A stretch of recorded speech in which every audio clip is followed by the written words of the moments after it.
Availability की यहाँ पर बात करें, सुमित, ये सवाल अब आपसे है। यहाँ पर काफ़ी सारे एंड मैं भी मिलती रहती हूँ, आप तो शायद ज़्यादा ही लोगों से मिलेंगे, बिकॉज सभी ओरिजिन कंट्रीज़ के रिप्रेजेंटेटिव्स हम देखते रहते हैं इंडिया में आते हुए। एक ग्रोइंग मार्केट है, बेटर वेल्थ क्रिएशन है, ग्रोइंग पॉपुलेशन भी है, अवेयरनेस ड्राई फ्रूट्स की तरफ भी बढ़ रही है। तो काफ़ी सारे सेक्टर्स की तरह ड्राई फ्रूट जो प्रमोशन है, जो एडवर्टाइजिंग है, कैंपेनिंग है, वो भी हमने यहाँ पर बेटर होते हुए देखी है। किन कंट्रीज से, स्पेशली यूएस से, किस तरह का पुश यहाँ पर फिलहाल इंडिया में देखते हैं हम? Thank you Manisha, thank you for having me on the show. हम लोग यूएस से कैलिफोर्निया पिस्ताशियोज, पिकान्स और क्रैनबेरीज को रिप्रेजेंट करते हैं, और तीनों प्रोडक्ट में ट्रिमेंडस ग्रोथ और डिमांड दिखी है।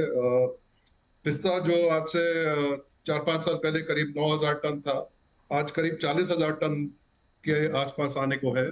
क्रैनबेरी जो 500 से 600 टन थी, आज 3,000 टन से ऊपर है, और उम्मीद है कि ये 5,000 टन तक पहुंच जाएगी। पिकान अभी जस्ट शुरू हुआ है, कुछ पैलेट्स आते थे, पर अभी पिछले हफ्ते ही 4 कंटेनर फुल लोड्स आए हैं।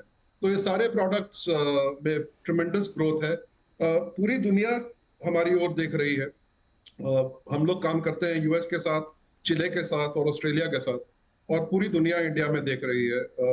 ड्राई फ्रूट और नट का कंजम्पशन थ्रू द रूफ है। मल्टीपल रीजंस है, जैसे गुंजन ने बताया, मानव ने बताया, हेल्थ कॉन्शियस तो कस्टमर है ही। दूसरा एक बहुत बड़ी चीज है, हमने अभी जस्ट रिसर्च कंप्लीट की है, और ये जो नया कंज्यूमर है, जो नए जेन जी जिसको बोलते हैं, जो कंजम्पशन बास्केट में अब काफी इंपॉर्टेंट रोल प्ले कर रहा है इंडिया में। One of the things that we noticed is कि ब्रेकफास्ट हैबिट्स ड्रास्टिकली चेंज हो रहे हैं। स्नैकिफिकेशन ऑफ ब्रेकफास्ट जिसको हम बोलते हैं। जब हम लोग बड़े हो रहे थे तो गुड बैड और अगली जो भी हो, घर से नाश्ता करके निकलते थे। ये जनरेशन ब्रेकफास्ट को ऑन द गो बना दिया है।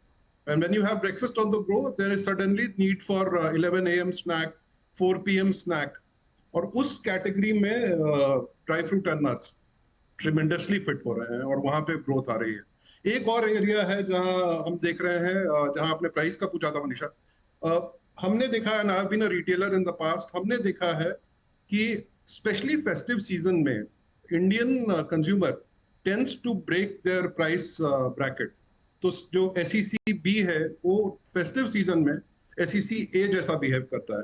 तो जो लोग ऐसे सालों भर शायद घबराएं मेवा या बादाम या वॉलनट्स या एनी ऑफ दीज प्रोडक्ट्स खरीदने से, during the festive season they go beyond their means to accommodate for these products. So overall, I mean, trade issues तो हैं, but demand will be through the roof. One of the best Diwalis I expect for the trade. All right. Even as prices पिछले साल